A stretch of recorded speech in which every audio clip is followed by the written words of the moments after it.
오늘 이제 예배 의식 우리가 해야 되는데요. 96쪽, 강의한 96쪽입니다. 교회의 예배 의식.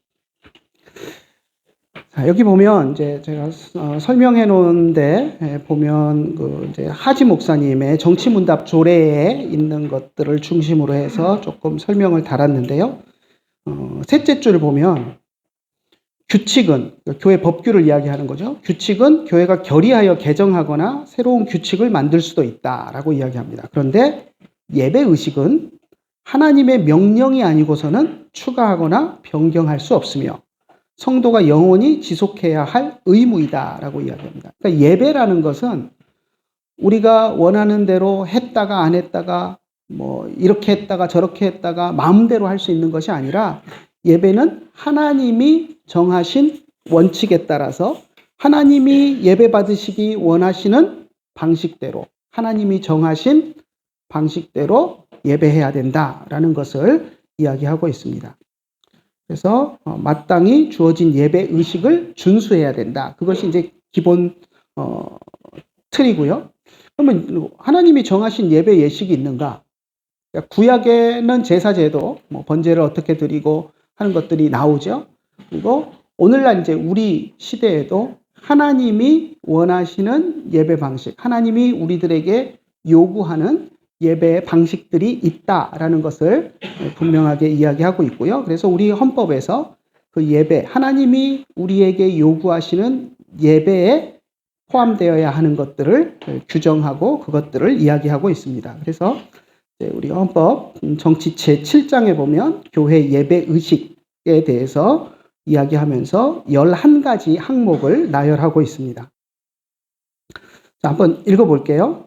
교회 예배 의식 해서 교회는 마땅히 교회 머리 되신 그리스도의 설립하신 예배 의식을 준수할지니 그 예식은 아래와 같다. 그래서 그리스도가 설립하신 예배 의식이다라고 선언하면서 그것을 11가지로 우리에게 소개해 주고 있습니다.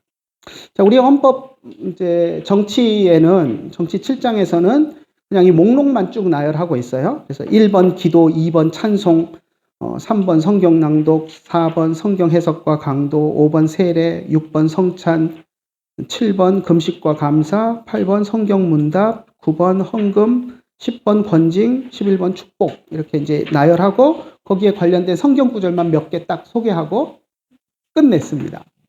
그런데 이것이 이제 나중에 뒤에 보면 이제 예배 모범이라는 게 또 이제 따라 나오거든요. 우리 헌법책에 보면 정치 뒤에 헌법적 규칙도 있고 그 뒤에 보면 이제 예배 모범이라고 나와서 그 예배 모범 안에 또 이제 기도는 어떻게 하고 찬송은 어떻게 부르고 설교는 어떻게 하고 하는 것들이 이제 쭉 나오는데 이제 그것들과 함께 우리가 이제 강의 시간에 살펴보도록 하겠습니다. 그래서 우리 헌법 지금 정치 제7장에서는 이렇게 이름들만, 제목들만 나열하고 있지만 그것들을 뒤에 나오는 예배 모범과 연관해서 이제 같이 살펴보도록 하겠습니다.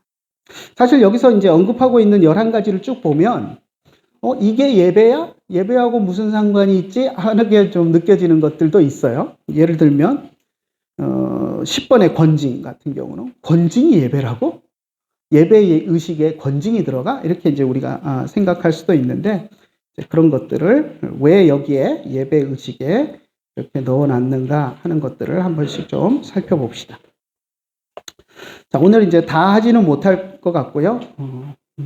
앞에 한 거 보니까 성경 낭독까지 하다가 끝났어요. 그래서 사실 2시간 안에 다 끝내야 되는데 진도를 너무 못 나간 것 같은 측면도 있는데 아무튼 하는 데까지 해봅시다. 제가 사설이 좀 길어졌던 것 같아요. 앞에 반에서는.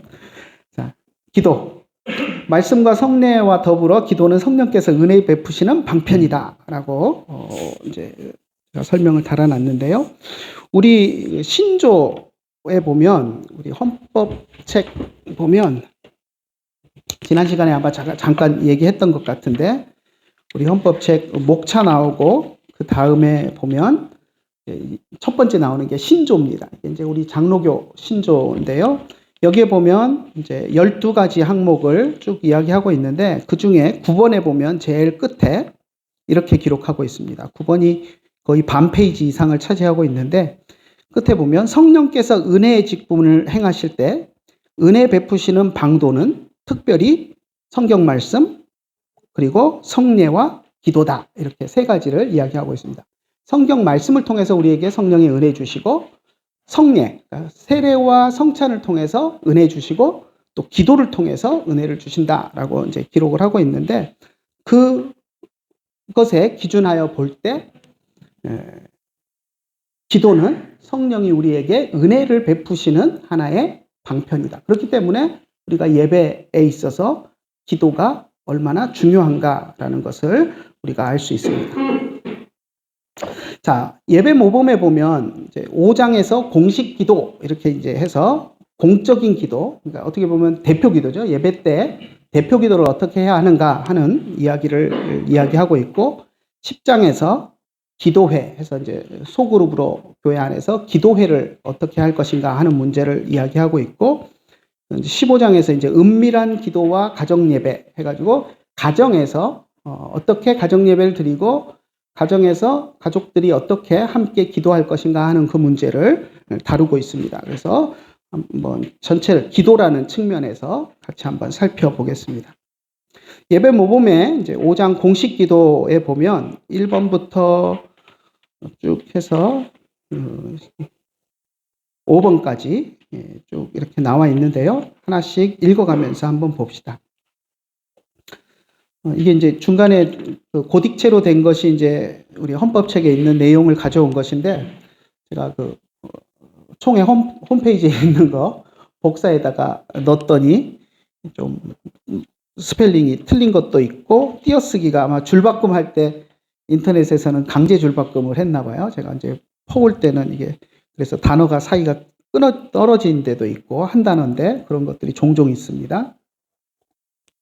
좀 유의해서 보시고요. 한번 읽어보겠습니다. 1번. 교회당 공식 예배를 시작할 때 간단한 기도로 함이 옳으니 겸비한 태도로 영생하신 하나님의 무한한 권위를 경배하며 우리가 육정으로 인해 붙였어야 됩니다. 육정으로 인해 하나님께 멀리 떠났던 것과 죄인이 되어 공로 없는 것을 고하고 그의 은혜롭게 임하심을 겸손한 마음으로 간구하며 예배에 대하여 성령의 조명과 우리 주 예수 그리스도의 공로로 우리를 용납하시기를 구하라. 공식 기도의 목적 아니면 공식 기도를 하는 의미를 이야기를 하고 있죠.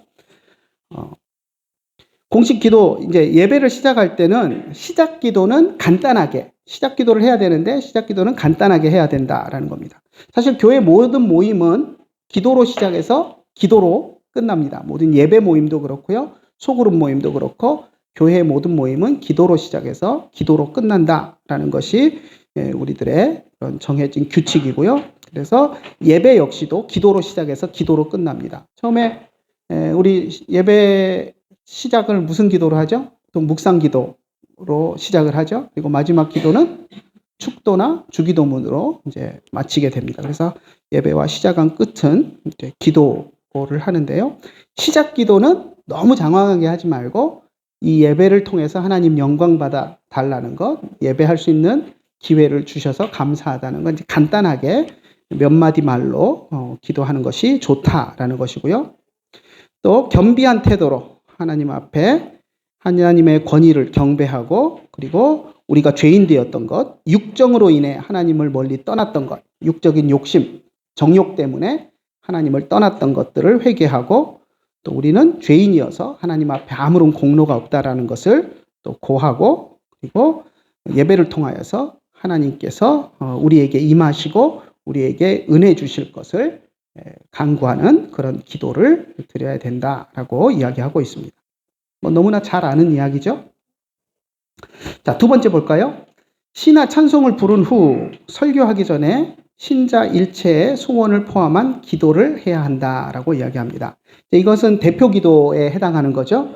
시나 찬송을 부른 후에 예배 시작되어서 그러니까 시나 찬송가를 하나 부르고 그리고 나서 이제 대표 기도를 하는데 여기에 이제 대표 기도가 들어갈 때는 신자들의, 성도들의 일체 소원을 포함한 기도를 해야 된다라고 이야기합니다.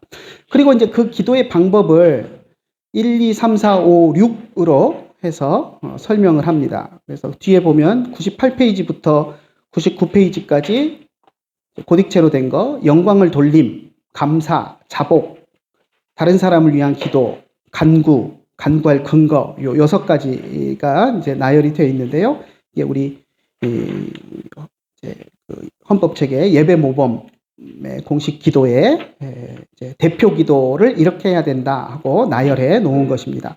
이걸 이제 간단하게 정리하면 제가 97페이지 맨 밑에 세 줄 1, 2, 3, 4, 5 해가지고 이제 정리한 것과 같습니다.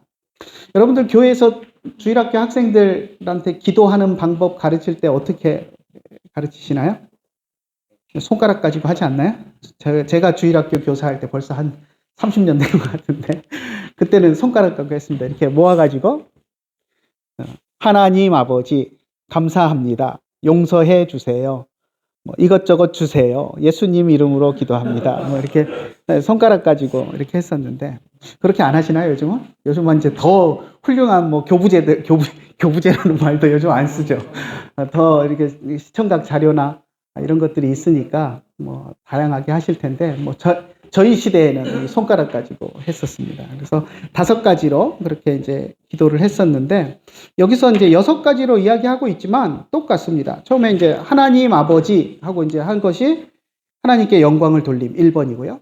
하나님 아버지는 꼭 이제 우리가 하나님을 부르는 것처럼만 느껴지잖아요. 기도할 대상을 부르는 것처럼 느껴지는데 단순히 우리가 하나님 아버지라고 부르는 것은 기도할 대상을 부르는 의미만 있는 건 아닙니다. 물론 기도할 대상이신 하나님을 부르지만 그 부름 속에는 하나님을 높이고 하나님께 영광을 돌리는 그 의미들이 포함되어야 합니다. 그러니까 기도할 때 보면 하나님 그러고 기도하지 않잖아요. 여러분 하나님 어떻게 부르세요? 온갖 수식어를 많이 붙여서 하나님을 부르잖아요. 근데 그게 잘못된 게 아니라 마땅히 그렇게 해야 되는 겁니다. 하나님을 부르면서 영광을 하나님께 돌려야 하니까.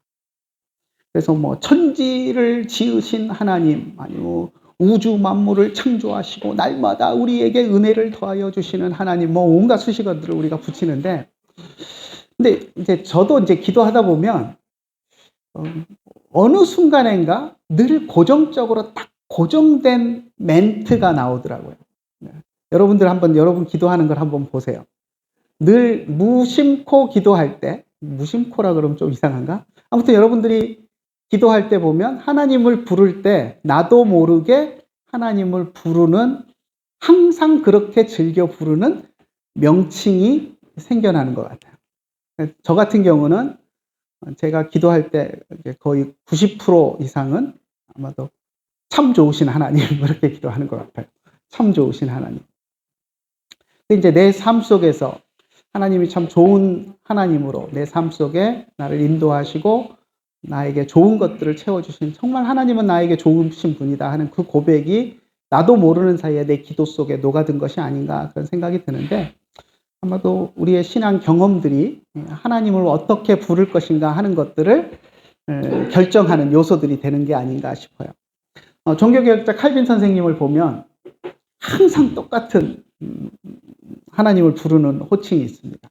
그걸 보면 칼빈의 신학 사상과 너무 잘 일치한다라는 생각이 들어요. 여러분들 칼빈 주석을 보시면, 칼빈 주석도 요즘 구시대적인 것 같아서 잘 안 보시죠. 네, 그래도 칼빈 주석은 보셔야 됩니다. 칼빈 주석에 보면 칼빈 선생님이 주석을 시작하고 끝낼 때 이제 그게 이제 어떻게 보면 강연 비슷하게 이렇게 이제 제네바 교회에서 했던 것을 이제 주석 형태로 이제 만든 것이다 보니까 그래서 그런지 모르겠는데, 성경 강해를 해 나가는 그 앞에 기도문이 나오고 또 끝날 때 기도문이 나오고 이제 그런 형태들을 보통 취해요. 근데 거기 기도문에 보면 항상 칼빈 선생님은 하나님을 어떻게 부르냐면 전능하신 하나님이라고 부릅니다. 전능하신 하나님. 그러니까 칼빈의 사상 속에는, 사고 속에는 항상 하나님은 전능하신 하나님이다라는 그것이 딱 박혀 있는 거죠. 그러니까 어떻게 보면 칼빈의 신학 사상과 너무 잘 맞는 것 같아요. 여러분 칼빈의 신학을 한마디로 하면 뭐죠? 자, 루터의 신학은, 우리 신학을 한마디로 하면 사자성어가 많이 되더라고요. 루터의 신학은 이신칭의, 그죠? 루터의 신학은 이신칭의입니다. 그거 빼면 루터는 사실 아무것도 없어요. 이신칭, 믿음으로 구원받는다. 이신칭의. 칼빈 선생님의 신학 사상을 한마디로 사자성어로 이야기하면 뭘까요? 절대 주권입니다. 절대 주권. 하나님의 절대 주권. 많은 사람들이 칼빈의 신학 사상을 예정론이라고 이야기해요. 예정론.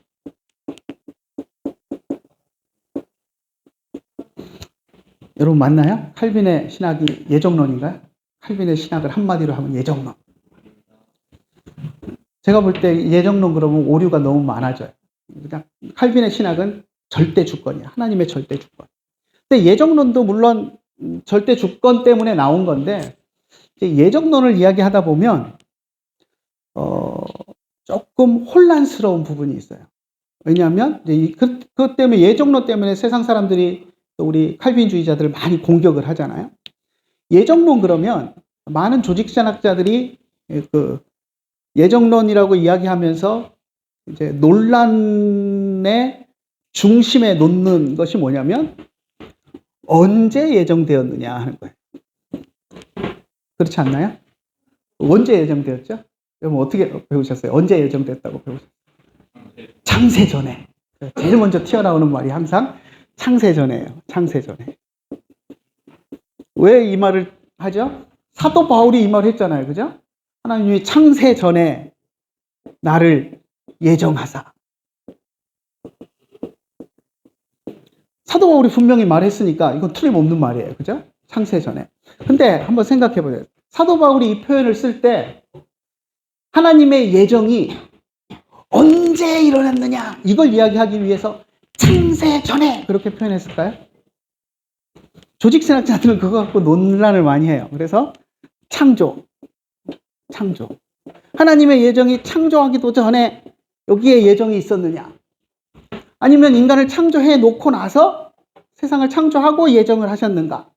그것도 이제 또 하나의 기준이 되는 게 뭐죠? 선악과를 먹고 죄를 지었을 때, 죄가 이루어졌을 때, 이 아담이 죄를 지었을 때 그 죄를 사해 주시기 위해서 구원하시기로 하는 작정을 그때 하셨는가? 아니면 죄 짓기 전에 이미 죄 지을 걸 다 아시고 여기서 작정을 하셨는가? 아예 세상을 만들기도 전에 예정을 하셨는가? 뭐 이거 갖고 언제냐? 이거 갖고 논란들을 많이 해요. 근데 제가 볼 때 이 조직신학자들의 이 논란은 아무짝에도 쓸모없는 논쟁입니다. 모르겠어요. 제가 자연계 출신이라 그런지는 모르겠는데 자연계 출신인 제가 볼 때는 이 논란이 아무짝에도 쓸모없는 이유가 뭐냐면 하나님은 시간과 공간을 초월하시는 분이에요. 시간과 공간을 초월하시는 분에게 언제 예정을 하셨느냐고 따지는 게 그게 무슨 의미가 있어요? 그렇잖아요? 하나님 지금 예정하시면 지금이라는 말도 사실은 의미가 없죠. 하나님이 예정하시면 그건 창세 전에 예정한 거라 진배 없는 거예요. 그래서 내가 열심히 하나님께 기도했더니 하나님이 내 기도에 응답하시고 나를 긍휼히 여기셔서 네 그래 내가 그렇게 해줄게 하고 딱 결정하셨다 그러면 그거는 창세 전에 결정한 거고 뭐가 달라요? 그렇지 않나요? 하나님은 시간과 공간을 초월하시는 분이에요.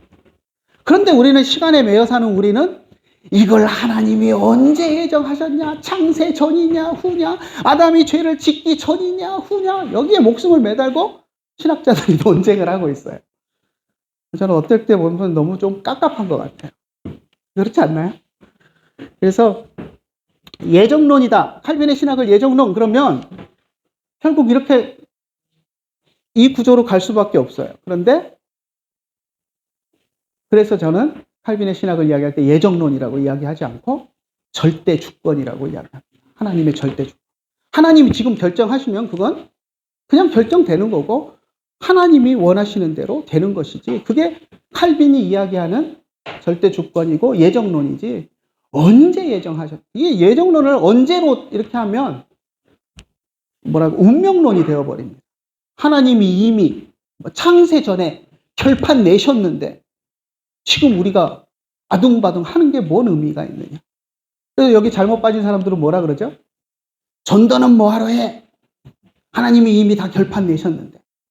창세 전에 구원 받을 자와 구원 안 받을 자 다 정해졌는데 전도 뭐하러 해? 내가 전도해도 이미 하나님이 창세 전에 멸망시키기로 작정하신 사람은 내가 아무리 전도해도 걔는 멸망받을 거고, 내가 아무리 전도 안 해도 가만 놔둬도 하나님이 택하신 사람은 언젠가 알아서 구원 잘 받을 텐데 뭐하러 전도하느냐?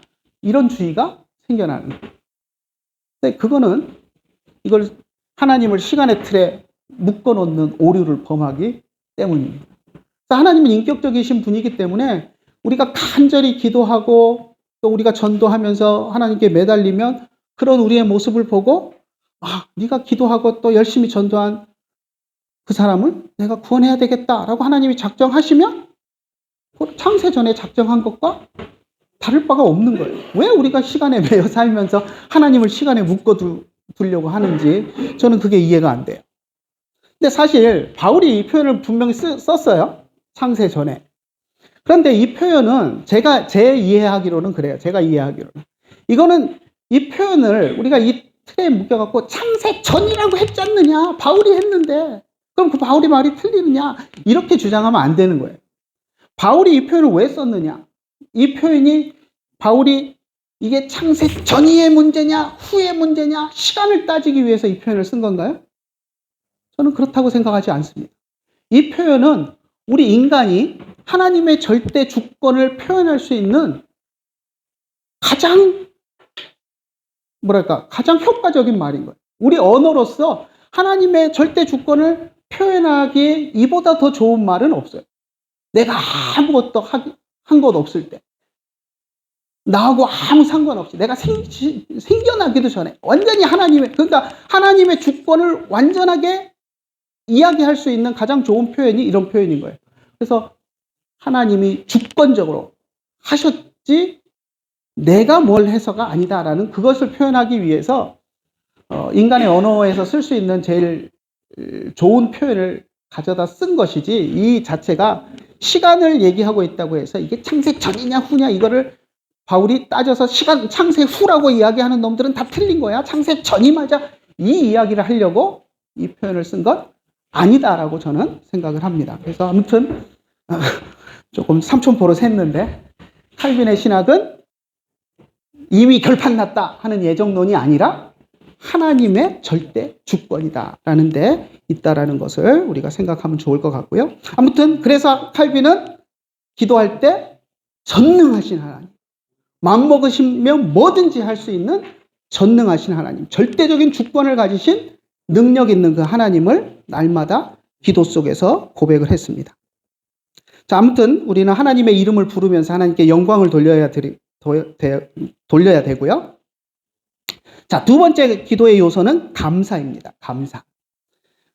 하나님의 이름을 부르면서 하나님께 영광을 돌리고 나서 우리가 그 다음번에 해야 되는 것은 하나님의 은혜에 감사하는 표현을 해야 하는 겁니다. 특별히 감사할 때 우리가 감사할 것들이 많이 있죠. 하지만 그 중에서 빼놓지 말아야 할 것은 뭐냐면 죄인인 우리를 예수 그리스도의 보혈로 은혜로 구원해 주신 그 은혜를 우리가 빼놓지 않고 감사해야 됩니다. 그리고 물론 성령을 보내주시고 한 것들도 우리가 감사해야 되는 거죠. 그래서 그런 감사의 내용들, 우리가 빼놓지 말고 해야 되는 감사의 내용들을 이야기하고 있습니다. 세 번째, 자복, 회개죠, 회개. 원죄와 자기 범행한 죄, 자범죄를 함께 자복해야 된다. 그리고 죄를 회개하고 참회하는 그런 기도를 우리가 해야 된다. 우리가 공동체 기도를 할 때는, 사실 개인 기도를 할 때는 회개할 때 구체적으로 내가 하나님 이거 잘못했습니다, 저거 잘못했습니다 하기가 쉬운데, 공동체에서 대표 기도를 할 때에는 구체적인 회개 기도를 하기가 조금 어려운 경향이 있어요. 물론 교회 전체가 뭔가를 잘못한 게 있다면 하나님 우리 교회가 이런 걸 잘못했습니다 하고 이야기를 할 수 있겠지만 사실 그런 것들은 많이 없잖아요. 그렇다 보니까 이제 조금 추상적으로 우리 이제 성도들이 범하기 쉬운 그런 죄들을 추상적으로 이야기하면서 뭐 보통 우리 대표 기도하면 지난 일주일 동안 우리 성도들이 알게 지은 죄, 모르게 지은 죄, 뭐 보통 이렇게 장로님들 많이 기도를 하시잖아요. 뭔 죄를 모르겠지만 아무튼 우리 성도들이 지은 많은 죄가 있을 텐데 용서해 주십시오, 회개합니다 하고 하는 그런 기도를 하는데 약간 이렇게 대표 기도를 하다 보면 추상적이 되어질 수도 있지만 그럼에도 불구하고 우리 성도들이 지었을 가능성이 있는 죄들, 또 우리 공동체가 하나님 앞에 잘못한 것들, 이런 것들을 나열하면서 또 하나님 앞에 회개하는 자복의 시간을 가져야 합니다. 자, 그리고 이제 4번과 5번이 강구인데요. 우리 예배 모범에서는 둘로 나누어서 이야기를 하고 있어요. 그래서 간구인데 하나는 다른 사람을 위한 간구, 그리고 이제 또 하나의 간구는 나의 필요를 위한 간구. 그래서 둘로 나눠 놓고 있는데 아무튼 뭐 다 똑같은 의미에서 간구로 하나로 이제 묶을 수도 있고요. 그래서 우리 어린이들한테 가르칠 때는 이걸 구분 안 하고 이제 한꺼번에 이야기를 했는데 우리 예배 모범에서는 둘로 나눠 놓고 그래서 다른 사람을 위한 기도를 좀 더 강조하는, 꼭 간구를 할 때 내 욕심만 채우는 나를 위한 기도만 하는 것이 아니라 또 우리 공동체만을 위한 기도가 아니라 다른 사람을 위한 기도도 해야 된다라는 것들을 우리에게 이야기하고 있습니다. 그래서 교회 공동체 안에서 대표 기도를 할 때도 교회를 위한 기도 외에도 다른 이웃 교회를 위해서 또 세계 선교지에 나가 있는 선교사님들을 위해서 또 이렇게 또 국가와 민족을 위해서 다양한 기도들을, 다른 사람을 위한 기도들을 해야 된다라는 것을 우리들에게 가르치고 있습니다. 6번째, 간구할 근거. 쉽게 말해서 예수님의 이름으로 기도합니다라는 거죠. 죄인인 우리가 하나님 앞에 나가서 기도할 수 있는 힘의 근원은 어디 있습니까? 예수 그리스도의 능력에 있는 거죠. 그래서 예수님의 이름으로, 예수님께서도 내 이름으로 너희가 기도해라 라고 분명히 말씀을 하셨고요. 그래서 우리는 항상 예수님의 이름으로 하나님 앞에 나아갈 수 있고 기도할 수 있습니다. 그래서 우리는 마지막에, 기도의 마지막에 예수님의 이름으로 기도합니다 라는 말을 넣습니다.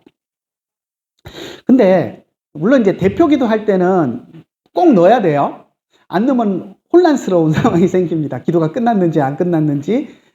사실 이 표현이 기도가 끝났다라는 걸 알리는 사인으로서도 상당히 중요한 역할을 합니다. 공동기도에서는.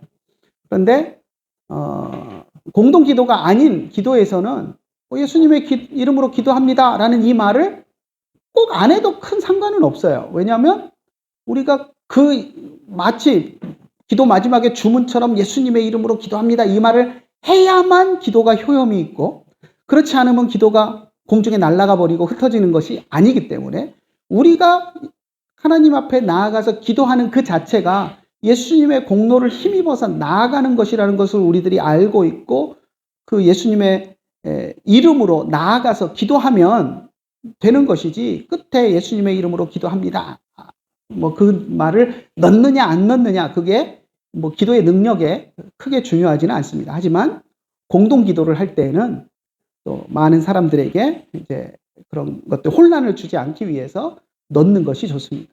예전에 우리 권사님 중에 한 분이 대표 기도를 시켜 놓으면 꼭 예수님의 이름으로 기도합니다를 안 하고 사랑 많으신 예수님, 아니지, 이름으로가 아니고 예수님께 기도합니다 뭐 이런 식으로, 그러고 이제 기도를 끝내시는 분이 한 분이 계셨어요. 근데 그것 때문에 이제 성도들이 뒤에서 또 수근수근 하는 거예요.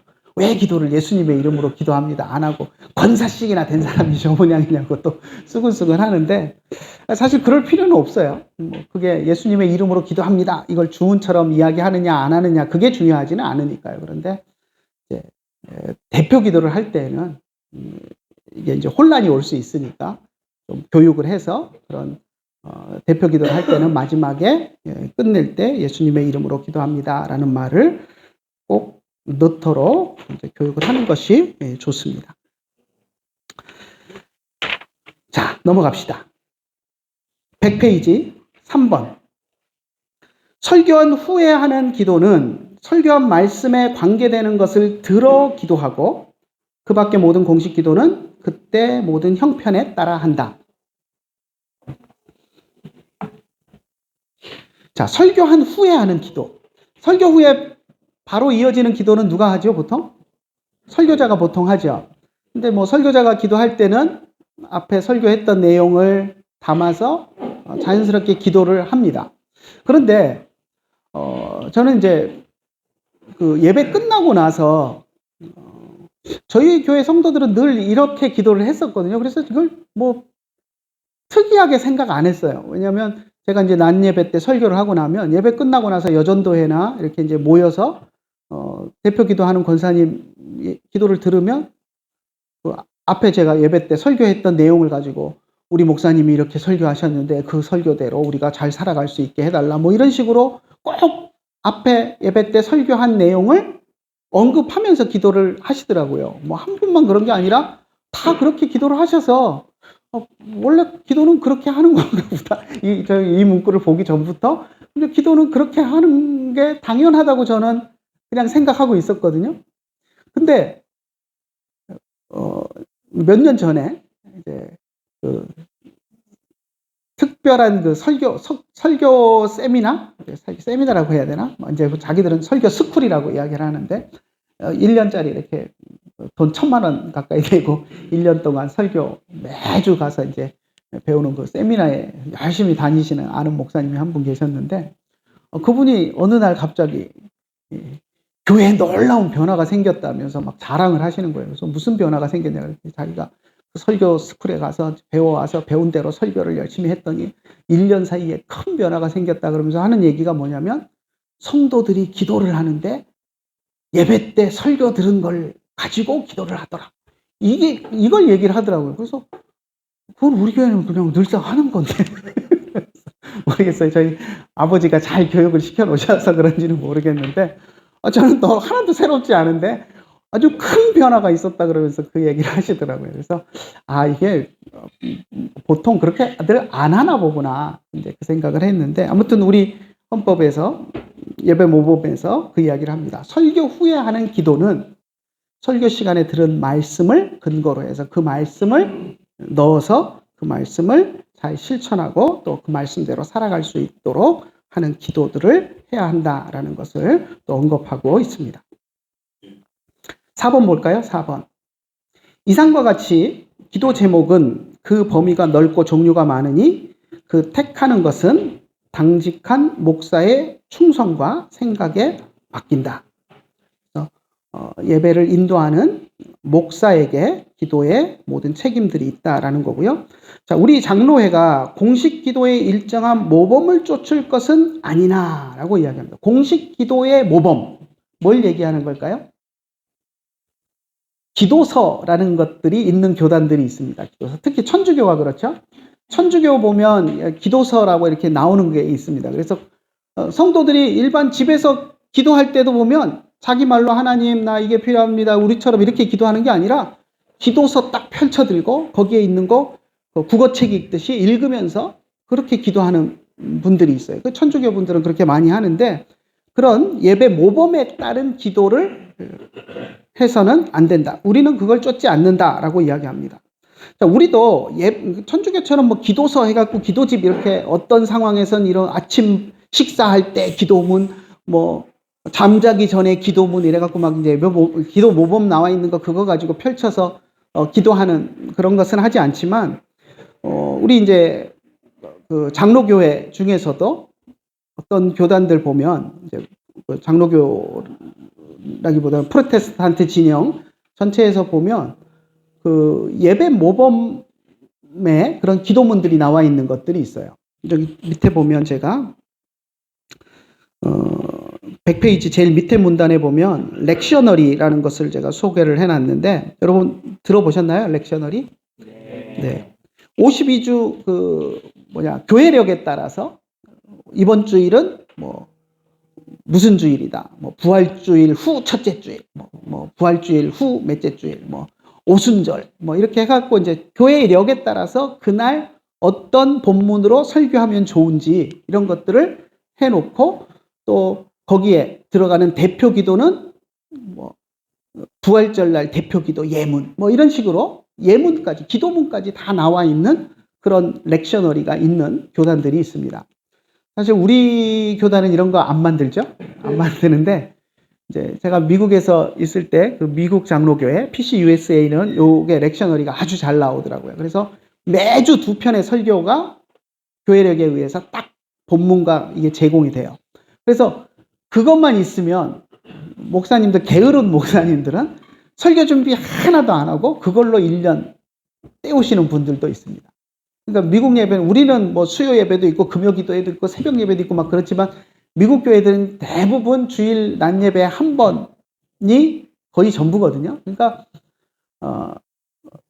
그 예배만 그 렉셔너리에 있는 것 2개 설교 예문이 나오니까 그것도 훌륭한 학자들이 성경 해석 다 해갖고 완벽한 설교문을 만들어서 해마다 새로운 것을 공급을 해주니까 그것 중에 이제 하나 딱 골라가지고 설교를 하는 분들이 더러 있습니다. 근데 그런 것들을 우리가 이제 따르지는 않는다라는 거죠. 기도문도 마찬가지고요. 우리는 그런 것을 따르지 않고 이제 기도는 여기 보면 첫 번째 문단에 보면 하지 목사님이 이야기한 것을 보면 기도문을 사용하지 말고 즉석 기도를 권장한다라고 이야기를 했습니다.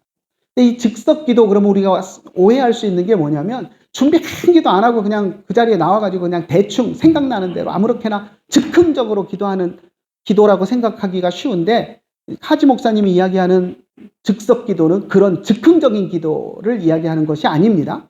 기도문에 의지하지 않고 내 마음속에서 우러나오는 말로 기도하는 것을 의미합니다. 그래서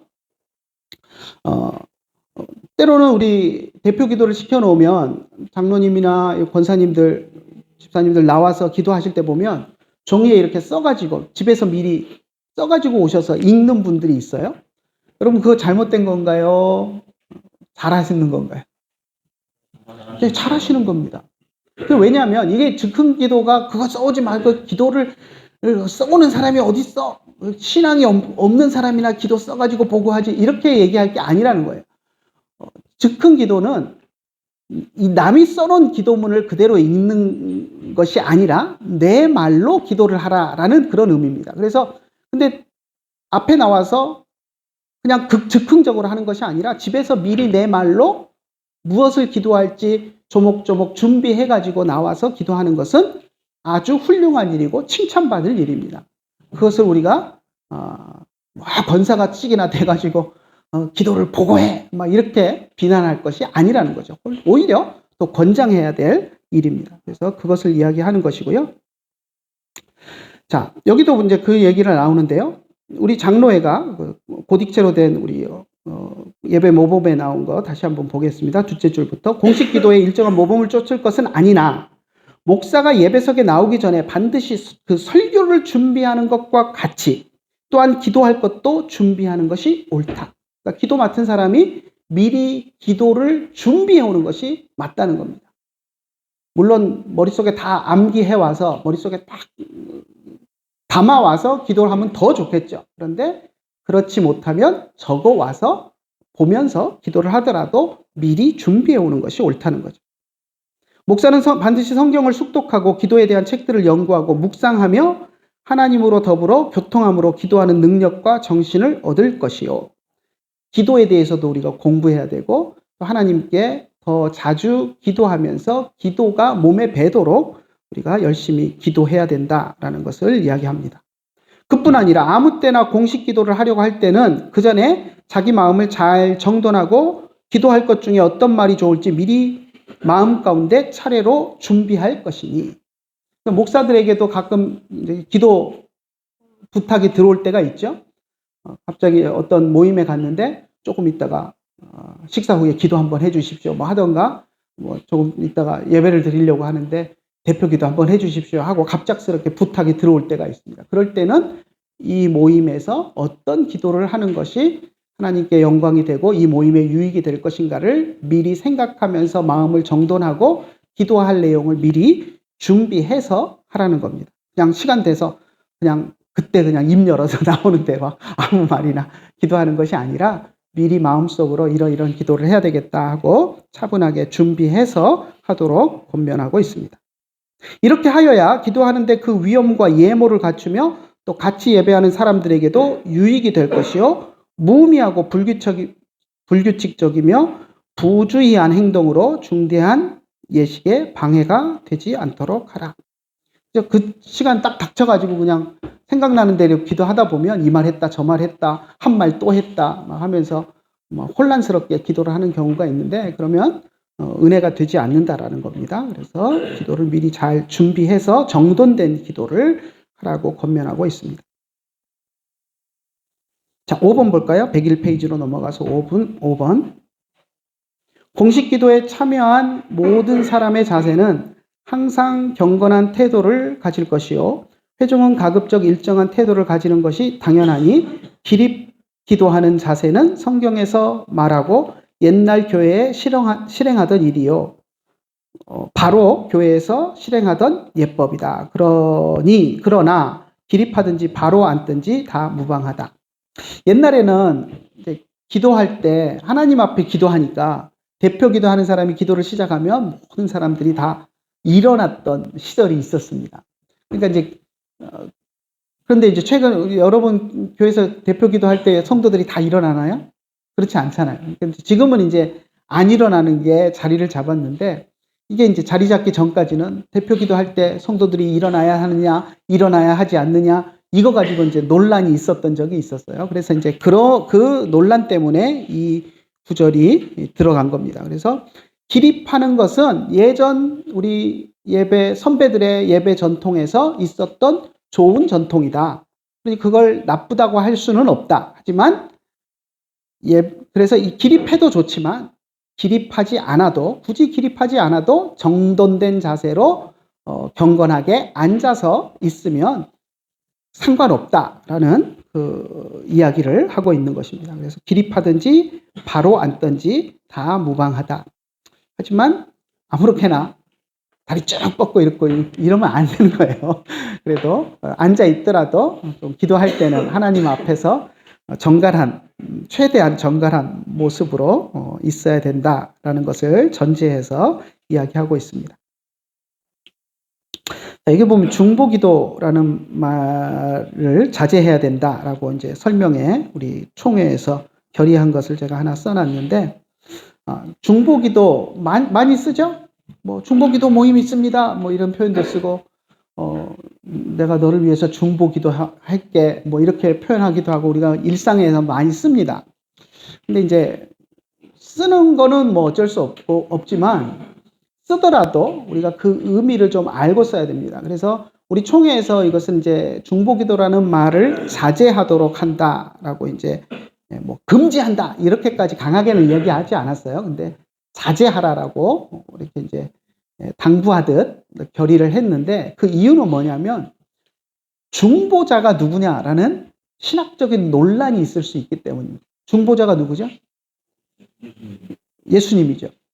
또 다른 중보자가 있을 수 있습니까? 없잖아요. 예수님만이 오직 우리의 중보자신데 그러면 중보자도 아닌 사람이 중보기도를 할 수 있습니까? 논리적으로 따지면 말이 안 되는 거예요. 그렇죠? 중보기도는 중보의 능력이 있는 사람만이 할 수 있는 겁니다. 그래서 엄격히 말하면 중보기도, 내가 중보기도 해줄게 하는 말은 엄청난 예수님 자리를 자기가 차지하는 어떤 그런 해서는 안 될 말인 거예요. 근데 사실 중보기도라는 말을 쓰면서 우리가 그런 의도로 쓰는 사람은 없잖아요. 그죠? 그냥 단순히 내가 너 위해서 기도해 줄게 하는 의미로 이제 그런 용어들을 잘못 쓰는 건데 아무튼 그렇기 때문에 중보기도라는 표현을 써도 크게 문제될 것은 없지만 아무튼 중보기도라는 그 표현은 중보라는 그 말이 가지는 그 무게감, 예수님만이 우리의 유일한 중보이신다라는 그 말 때문에 중보기도라는 말은 함부로 쓸 말이 아니다라는 의미에서 중보기도라는 말은 좀 자제해서 사용하자라고 결의를 했습니다. 여기 축도 이야기를 여기다 제가 먼저 했네요. 뒤에 축도에서 쓴 줄 알았더니 아까 앞에 반 질문이 나왔는데 자, 축도자가 축도하기 직전에 일반 기도를 하게 되는 경우. 그런 경우들 종종 있죠? 어떤 목사님 이제 예식할 때 나와서 축도해 주시겠습니다 했는데 딱 나와서 축도했으면 뭐만 해야 됩니까? 원칙은? 이제는 하고 바로 들어가야죠. 축도를 맡았으니까. 축도만 하면 되잖아요. 근데 딱 나와가지고 또 축도 외에 주저리 또 기도를 한번 하시고 그 다음에 이제는 하고 축도 시작하시는 분들이 있습니다. 그때 앞에 축도 전에 이제는 하고 축도 시작하기 전에 기도하는 그 내용을 기도를 끝낼 때 어떻게 해야 되느냐라는 거죠. 뒤에 축도가 나와서 이제 축도로 이어지는 거니까 하나님 이렇게 해주시고 이렇게 해주시기를 원하옵나이다. 하나님 이렇게 해주십시오 하고 그냥 이제는 하고 넘어가도 되느냐? 아니면 앞에 기도한 것은 예수님의 이름으로 기도합니다. 아멘 하고 이제는 해야 되느냐? 이 문제입니다. 여러분 어떤 게 맞는 것 같아요? 네. 예수님의 이름으로 기도합니다 하고 끝 맺는 게 맞는 것 같죠? 그래서 우리 총회에서 결의하기를 그렇게 하는 것이 옳다라고 결의를 했습니다. 그래서 축도 전에 다른 기도를 하게 되는 경우는 예수님의 이름으로 기도합니다 하고 끝내고 그리고 나서 축도는 별개로 따로 해야 된다라고 그렇게 결의를 했습니다. 근데 이제 그걸 알면서도 사실 어떨 때 보면 저도 그래요. 알고 있지만 어떨 때 이제 그런 상황이 되면 예수님의 이름으로 기도합니다 빼먹고 바로 축도로 넘어가는 경우가 종종 저도 그런 실수를 범할 때가 있어요. 근데 그렇다고 뭐 그 기도가 잘못됐다. 왜 그렇게 했느냐? 이렇게 따질 것은 또 아닙니다. 그러니까 이제 여러분 교회에서 여러분 교회 담임 목사님이 설령 이렇게 하시더라도 예수님의 이름으로 기도합니다로 안 끝내고 바로 축도로 들어가시더라도 그냥 모르는 채 하고 지나가십시오. 그거 목사님 우리 총회 헌법에는 예배 모범에는 예수님의 이름으로 기도합니다로 끝내고 축도를 하기로 되어 있는데 우리 총회가 그렇게 결의했는데 왜 목사님은 그거 안 따라 하십니까? 이렇게 하실 필요 없습니다. 그러니까 아시면서도 실수할 때도 있고 모르고 하시는 분들도 있지만 몰라도 뭐 크게 뭐 생명에 영혼에 지장이 있는 거 아니니까 너무 그렇게 하지 말고 여러분들은 이제 배웠으니까 분명히 아시고 나중에 이제 어떤 기도를 하게 될 때 축도를 하기 전에 꼭 어떤 기도를 해야 되겠다라는 마음이 드실 때는 그런 기도를 하고 예수님의 이름으로 기도합니다. 끝내고 그리고 나서 축도로 들어가는 것이 가장 모범적인 FM이다라는 것을 여러분들이 아시면 좋겠습니다. 자, 101페이지 맨 밑에 이제 10장 기도회. 이게 이제 예배 모범의 10장의 기도회로 나와 있는 내용인데요. 기도할 목적으로 모이는 회도 당회의 결의대로 하되 가급적 주간 정기회로 계속 집회하며 각처에 흩어져 있는 교우들은 형편에 따라 각별히 어떠한 때를 정하여 모이게 할 수도 있다. 이와 같은 회는 목사나 당회원이나 혹 교회에 상당한 자격이 있는 형제가 인도할지니 기도, 찬송, 성경 낭독과 간단한 권면으로 행할 것이다. 기도회를 교회에서 갖게 될 때 이제 어떻게 할 것인가 하는 그런 문제인데요. 가급적이면 정기 기도회로 가지라라는 그런 내용이고요. 또 형편이 안 되는 사람들은 이제 떨어진 곳에서 함께 기도하면 되고요. 또 목사가 기도회를 인도하면 더 좋겠지만 그런 형편이 되지 않는 때에는 또 당회원, 장로님들이 하셔도 되고 또 그것도 형편이 안 되면 이제 모여 있는 사람 중에서 합당한 자격이 있다고 인정되는 사람 중에서 한 명이 함께 기도하고 또 찬송하고 성경 간단하게 읽고 하는 형태로 이제 기도회를 진행하면 된다라고 이야기합니다.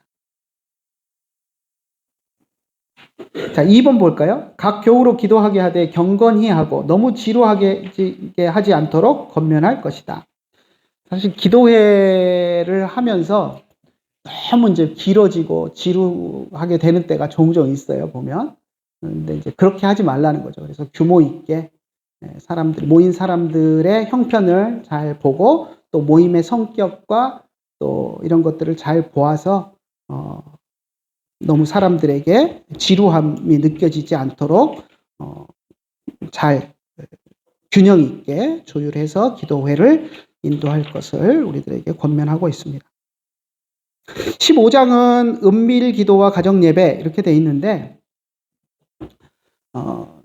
사실 가정 예배에 초점이 많이 맞춰져 있습니다. 이제 가정에서 이제 가족 구성원들이 모여서 이제 가정 예배를 드리거나 뭐 가정 예배까지는 안 되더라도 기도회 형태로 간단하게 이제 예배 드리는 그 모범에 대한 것들을 우리들에게 제시해주고 있습니다. 여러분 가정에서 가정 예배들 드리시나요?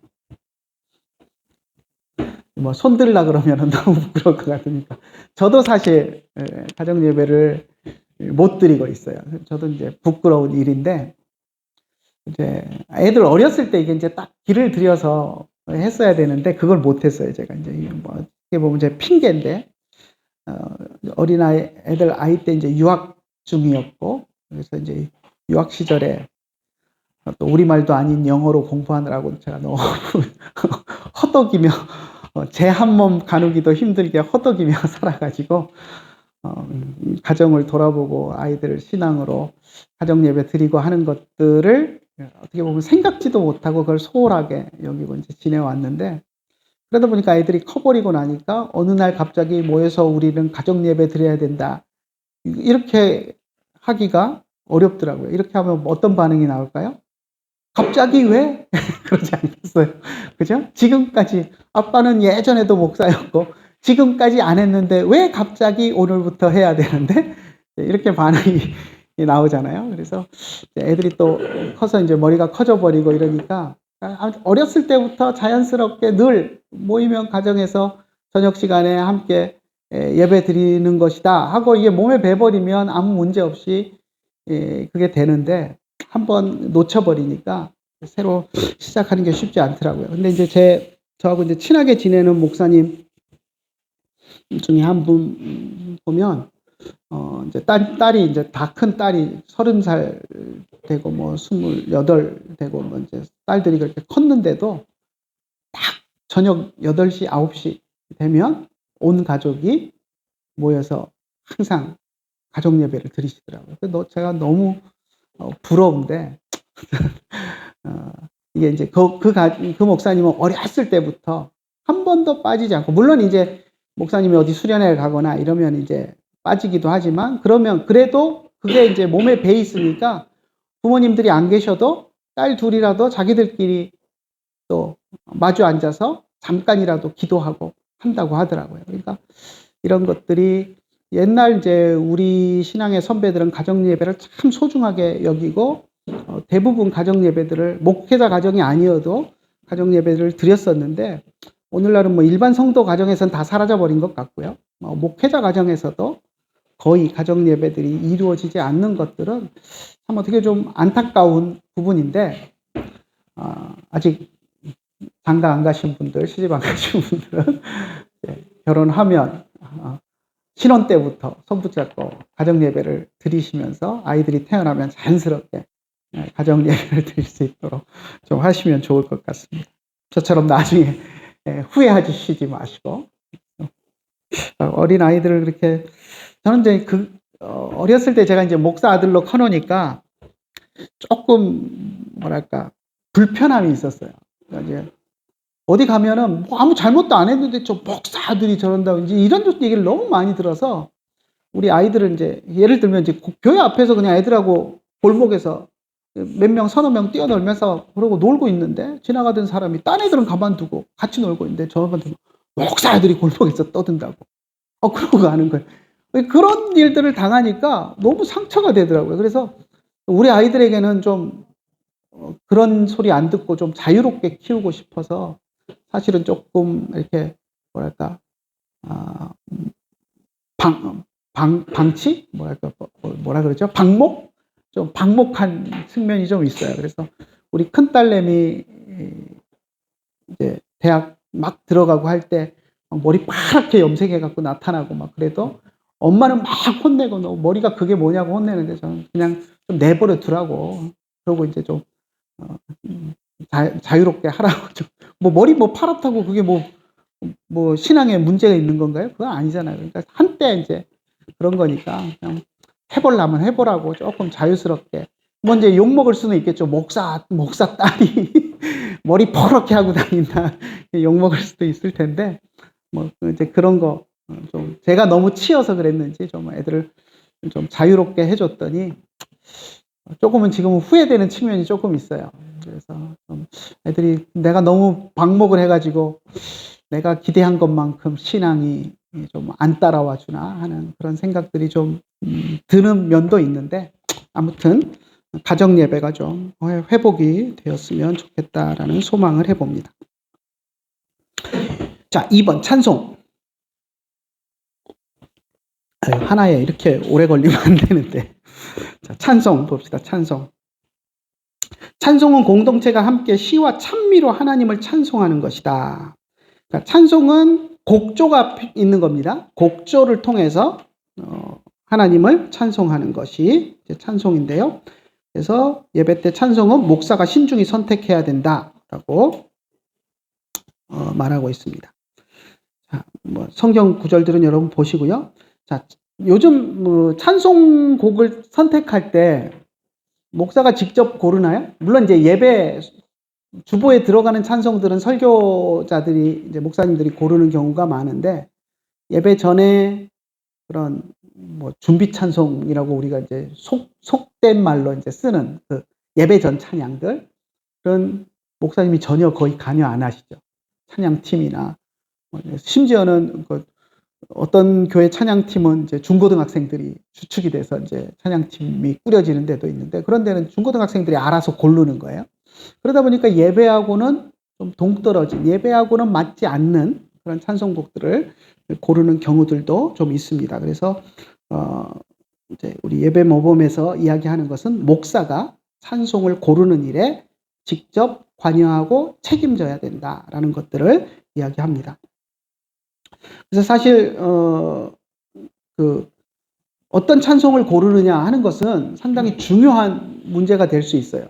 찬송이 신학적으로 옳지 않은 것도 있고 또 뭐 우리가 교제하면서 부르기는 좋지만 예배 시간에는 적절치 않은 찬양도 있고 그래서 그런 것들을 뭐 사실 예배 시간에 적절치 않은 곡은 찬양이라고 하기도 좀 어려워요. 찬양이라는 것은 하나님을 높여드리는 노래를 찬양이고 찬송이라고 하는데 하나님을 높여드리기보다는 우리의 교제를 위해서 부르는 노래 이런 것들은 사실 찬송이라고 부르기도 조금 어려운 측면이 있습니다. 근데 그냥 우리가 이제 복음성 찬송 뭐 이렇게 부르는데 예를 들어서 당신은 사랑받기 위해 태어난 사람 이런 거는 그건 찬송은 아니잖아요, 그죠? 우리가 교제할 때 참 부르기 좋은 노래고 격려하기에 좋은 노래고 하지만 그것이 하나님을 높이는 가사는 아니거든요. 그러니까 그걸 찬송이라고 부르기는 좀 어렵습니다. 그러니까 예배 안에 예배 시간에 하나님을 높여야 되는데 당신은 그러면서 막 옆에 있는 사람 높여주고 부추겨주고 이거는 사실 예배 시간에 어울리는 찬송은 아니거든요. 그래서 이제 그런 것들과 관련해서 목사가 예배에 맞는 찬송들을 좀 선별하고 지도해야 된다는 그런 측면으로 생각하시면 좋을 것 같습니다. 103페이지 보면 우리 총회 규정들 몇 가지 제가 적어놨는데 첫 번째 찬송 가운데 불신자의 작곡은 사용하지 않는다. 이게 이제 한 100년 전쯤 총회에서 결의를 한 건데요. 이제 불신자의 곡은 작곡자죠. 작곡한 것은 사용하지 않는다라고 이제 이야기를 했는데, 이렇게 이야기를 한 이유는 뭐냐면, 음악이라는 것은 그 음악 속에 그 작곡자의 영성이 들어가는 측면이 있습니다. 그래서 우리 하나님을 경배하는 사람이 아닌 사람, 기독교인이 아닌 사람이 작곡한 것은 좋은 영성을 가진 찬양이라고 볼 수 없기 때문에 부르지 말자라고 우리 총회에서 결의를 했습니다. 그러니까 그 취지를 우리가 좀 생각하면 좋을 것 같고요. 근데 이걸 100% 완전히 이걸 다 적용하기는 사실 어렵습니다. 우리 찬송가 중에도 작자 미상의 곡들이 얼마나 많습니까? 그 사람이 예수를 믿는 사람이었는지 안 믿는 사람이었는지 모르는 곡들. 뭐 민요도 있잖아요. 민요곡도 있고 물론 이제 베토벤이나 이런 작곡자들은 예수님을 믿었다라고 보는 게 맞겠죠. 그 시대에는 뭐 모든 백성이 다 교회 다녀야 되는 상황이었으니까 이제 그런 부분들. 그래서 민요로 된 찬송 뭐가 있나요? 천부여 의지 없어서 그것도 외국 민요죠. 우리 옛날에 졸업식 때 늘 불렀던 그 곡하고 똑같잖아요. 오랫동안 사귀었던 정든 내 친구여, 그 옛날에 졸업식 때 헤어질 때 많이 불렀잖아요. 요즘은 안 부르는 것 같더라고요. 이러면 요즘 안 부르면 옛날 노래 부르면 이게 이제 뭐랄까 좀 노타리가 느낌이 되는데 아무튼 옛날에 많이 불렀던 또 뭐 어떤 노래는 이제 우리 요즘 많이 부르는 노래 가운데 그 독일 국가도 있어요. 독일 국가 아시나요? 시온성과 같은 교회. 시온성과 같은 교회 다 아시죠? 자주 부르죠? 그 독일 국가예요. Einigkeit und Recht und Freiheit für das deutsche Vaterland. 이게 독일 국가인데 그게 또 찬송가에 들어와 있어요. 그러니까 이거 딱 잘라가지고 이 곡은 정체가 어디냐, 출처가 어디냐 이래가지고 믿는 사람이 작곡 안 했으니까 부르지 말아라 이렇게 딱 잘라서 말하기가 참 어려운 부분은 있습니다. 그렇지만 그럼에도 불구하고 우리의 취지는 뭐냐면 곡에는 작곡자의 영성이 들어간다. 그러니 믿지 않는 사람이 작곡한 곡은 사용하지 말자라는 기본 취지가 그렇다라는 것을 이해하시면 좋겠습니다. 제가 며칠 전에 유튜브를 봤는데 아직 모르겠어요. 그게 진짜인지 어쩐지 가짜 뉴스인지 모르겠는데 깜짝 놀라서 충격을 받았던 것이 있습니다. 너무 제가 좋아하는 노래고 자주 부르고 예배 시간에도 예배 전 찬송으로 성도들하고 자주 불렀던 노래인데 그 있잖아요. You Raise Me Up 아시나요? 그건 당연히 찬송이라고 생각하고 불렀는데 어떤 유튜버가 그 곡은 절대 부르면 안 된다 막 그러면서 그 작곡자에 대해서 막 얘기를 하는데 그 작곡자는 무슨 사탄 숭배 성향이 있는 사람이고 그 사람이 이야기한 이유는 하나님이 절대 아니고 사탄을 지칭하는 것이다. 막 그러면서 막 유튜브에서 그 얘기를 하더라고요. 그래서 그 얘기를 듣고 제가 멘붕이 왔었어요. 근데 아무리 다시 가사를 곱씹어 봐도 사탄을 향해서 그런 가사를 쓰는 것, 당신이 함께 하시면 내가 뭐 당신이 나를 높은 곳에 세우시고 막 이런 내용들이 사탄을 그렇게 했다고? 이거 전혀 아무리 해도 이해가 안 되는데 유튜버 중에 한 사람이 그런 게 있더라고요. 최근에 봤어요. 한 한 주 전, 2주 전쯤에 봤는데 뭐 검증할 길도 없고 그 사람이 그렇게 주장하니까 그 사실이면 큰일인데 하는 생각이 들더라고요. 근데 전 세계 사람들이 지금 너무나도 좋은 찬송으로 막 부르고 있는데 그 유튜버가 이제 그렇게 하니까 사실 좀 멘붕이 왔어요. 근데 만약에 그러면 어떻게 해야 돼요? 만약에 그렇다면 어떻게 해야 될까요? 안 부르는 게 맞겠죠? 근데 너무 좋은 찬송, 너무 의뢰가 되는데 부를 때 모르겠어요. 아무튼 아직 정체불명이라 조금 멘붕이 오긴 왔는데 하여튼 최근에 본 거라 여러분이 좀 검증하실 수 있는 분들은 좀 검증을 해가지고 좀 알려주십시오. 저는 아직 답을 못 내리고 있습니다. 자, 그 다음에 찬송가 중에 하나, 또 582장, 어둠 밤 마음에 잠겨, 어둠 밤 마음에 잠겨, 뭐, 계명성 동쪽에 올라 뭐 하면서 부르는 찬송이 있어요. 네. 그거 우리 총회에서 부르지 않기로 결의했습니다. 그 이유는 그 작사가가 자유신학자 김재준 씨예요. 김재준 씨. 그리고 내용도 보면 이게 찬송가라고 보기는 좀 맞지 않아요. 이게 이제 그분이 작사한 내용이 뭐냐면 이제 군사 독재 정권 아래서, 근데 박정희 시절에 군사 독재 이제 아래서 이 시대를 살아가는 청년들에게, 크리스찬 청년들에게 좀 각성해서 일어나라 하는 어떤 뭐 계몽, 민중 봉기, 계몽을 부추기는 어떤 그런 형태로 작사를 한 것이라 찬송가로는 어울리지 않습니다. 그런데다가 더구나 자유주의 신학자가 우리가 별로 안 좋아한다기보다는 미워하는 자유주의 신학자의 대명사인 김재준 씨가 작사를 했다고 하니까 더 이 찬송이 이제 미움을 받았겠죠. 아무튼 우리 총회에서 부르지 않기로 총회에서 결의한 찬송입니다. 이렇게 하면 그럼 찬송가에서 빼면 되지 않느냐라고 이야기하는 사람들이 있어요. 근데 찬송가가 지금 우리 교단만 쓰는 찬송가가 아니잖아요.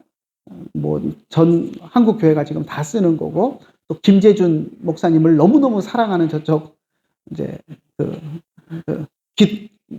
기장 측이나 이런 쪽에서도 같이 쓰는 찬송가인데 우리 마음대로 뺄 수가 없으니까 그냥 우리는 안 부르기로 총회에서만 결의를 했습니다. 그래서 이제 가끔 우리 전도사님들 가운데 이걸 모르고 이제 교회에서 찬송 인도할 때 이걸 부르시는 분들이 있는데, 조금 장로님들이 이런 걸 잘 알고 계시는 똘똘한 장로님들이 계시면 이제 예배 끝나고 불려가서 혼나는 경우들이 종종 있습니다. 그러니까 잘 찬송가에 그 X표 딱 해놓으세요. 네. 네네.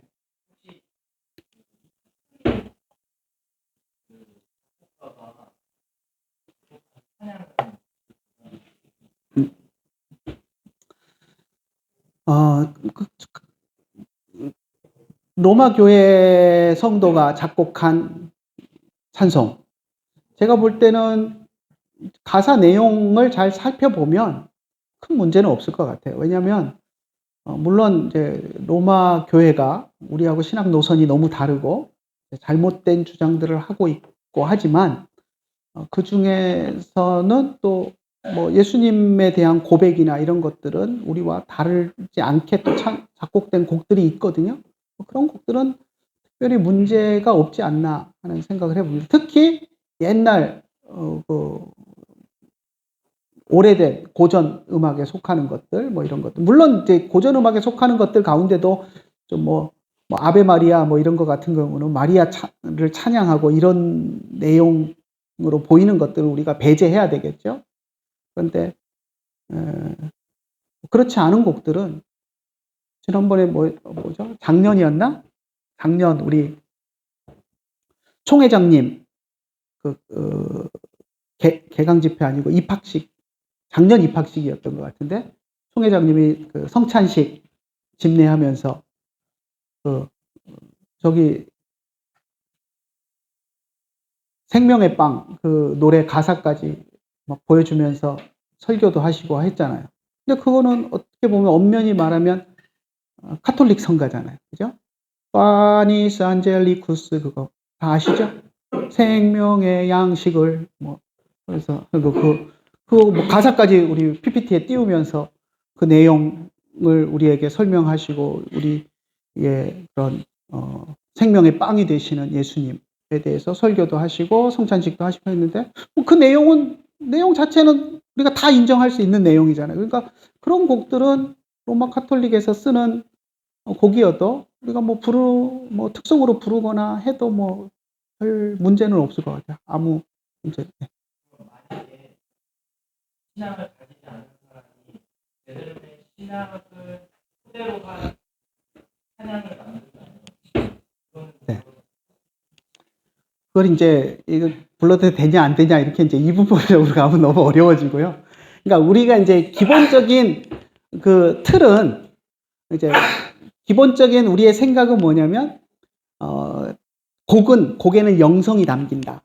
그러니까 우리와 다른 영의 지배를 받는 사람이 작곡한 곡은 안 부르는 것이 좋다라는 그 개념을 우리가 갖고 있으면 나머지 판단들은 우리가 하면 되지 않을까 싶어요.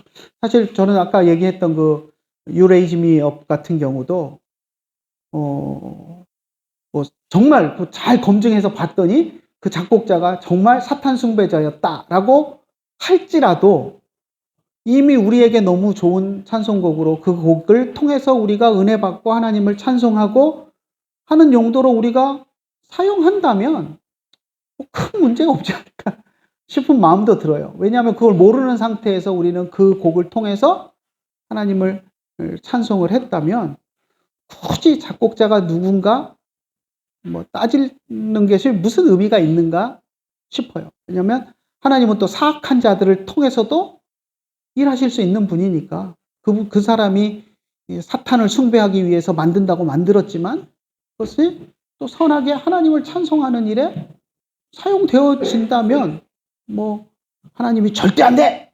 그건 사탄을 위해서 만든 노래인데 왜 나한테 불러? 이러실까요?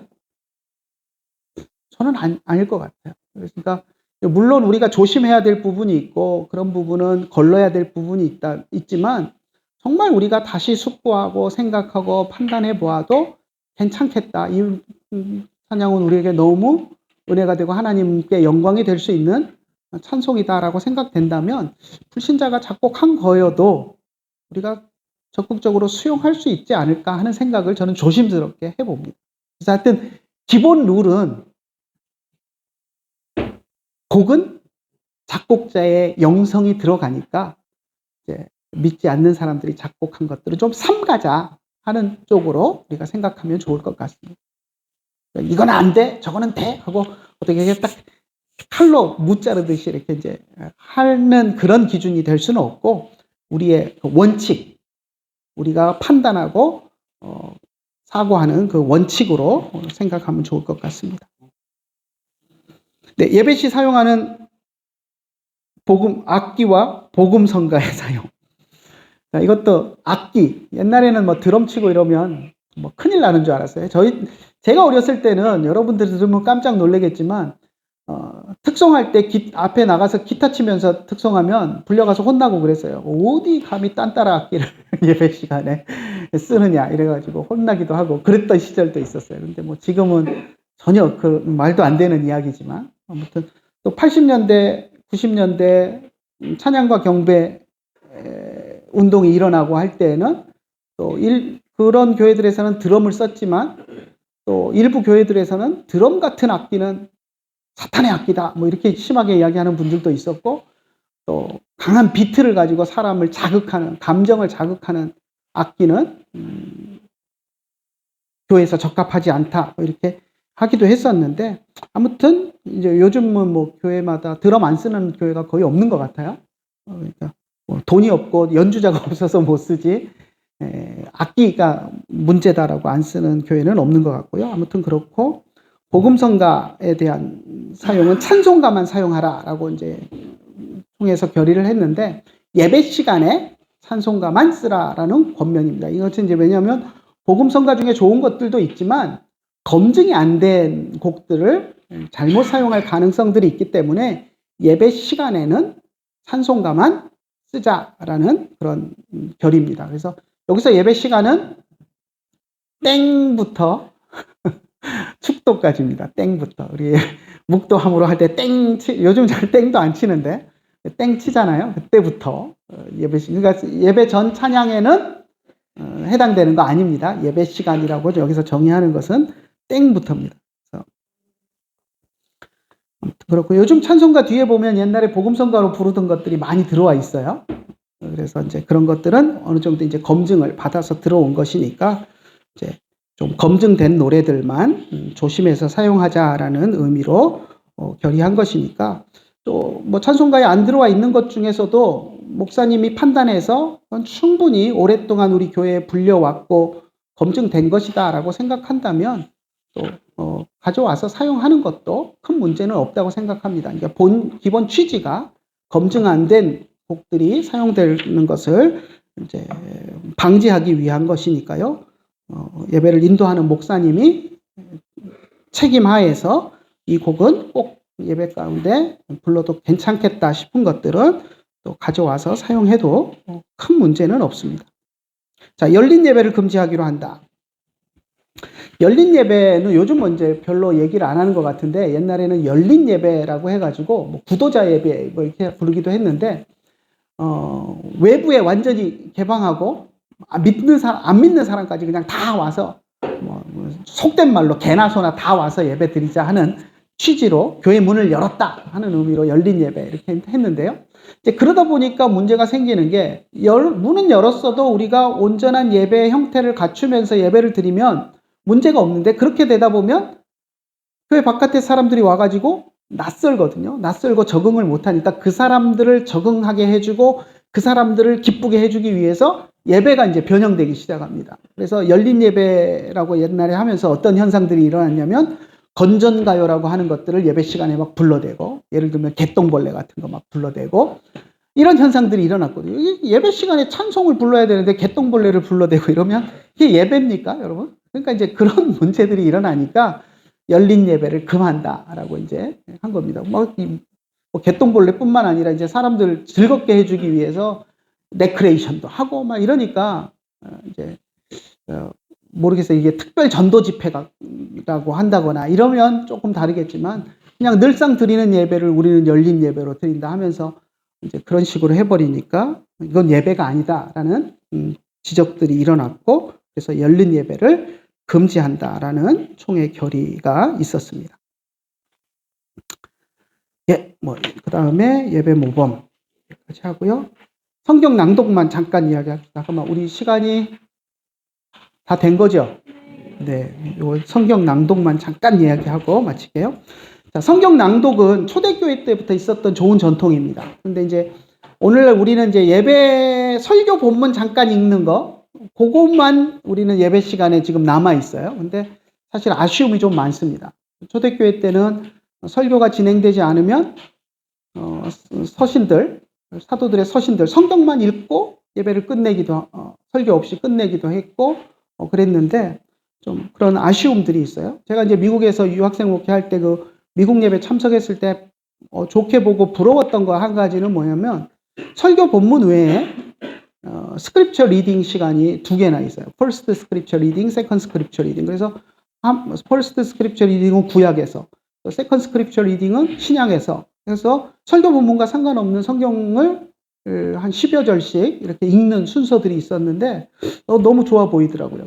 어떤 그런 것들이 우리 예배 전통 속에 있었던 것들인데 어느 순간부터 우리는 이제 설교 본문만 성경을 읽고 아니면 교독문 정도 이렇게 읽는 정도의 수준에서 이제 끝이게 되는 그런 측면들이 생겨났는데, 아무튼 성경 낭독은 너무너무 좋은 예배 전통이고, 예전에 제가 이제 10여 년 전에 연세대에서 했던 성경을 낭독하라라는 세미나가 있어서 이제 갔었는데, 그게 우리 핸드폰 앱 어플리케이션 가운데 지금은 공동체 성경으로 바뀌었는데 드라마 성경이라는 게 있어요. 근데 거기서 주최를 했었는데 이제 그 드라마 성경을 가지고 소그룹도 하고, 그래서 군대에서도, 심지어는 군대에서 이렇게 사병들끼리, 군종병이 사병들 모아가지고 드라마 성경 이렇게 이제 어플에서 틀어놓고 같이 성경 들으면서 읽고 하는 그런 모임을 통해서 또 부대가 활성화되고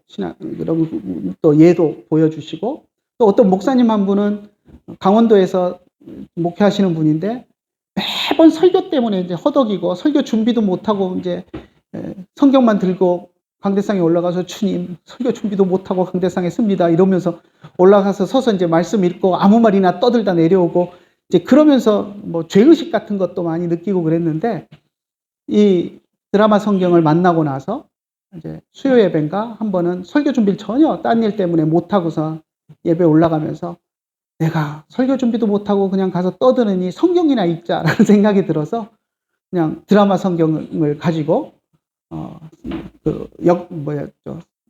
예언서들 가운데 짧은 거 하나 같이 이제 한 20분 하면 다 읽을 수 있는 분량인 거 해서 같이 읽었더니 성도들이 눈물을 펑펑 흘리면서 울면서 회개하고 은혜 받고 하는 일들도 있었다. 이런 이야기들을 하는 것을 들으면서 그래, 성경 말씀의 능력이 있는데 굳이 우리 목사들이 바빠서 설교 준비 못하면 설교 준비도 안 하고 헛소리 하는 것보다 말씀 읽는 게 훨씬 낫겠다는 생각이 들더라고요. 그래서 그런 것도 우리가 한번 새롭게 시도하고 도전해 볼 가치가 있겠다 싶은 생각도 들었습니다. 아무튼 성경 낭독은 우리 예배에 있어서 아주 중요한 요소가 됩니다. 예, 여기까지 하고 마치겠습니다. 기도하고 마치겠습니다.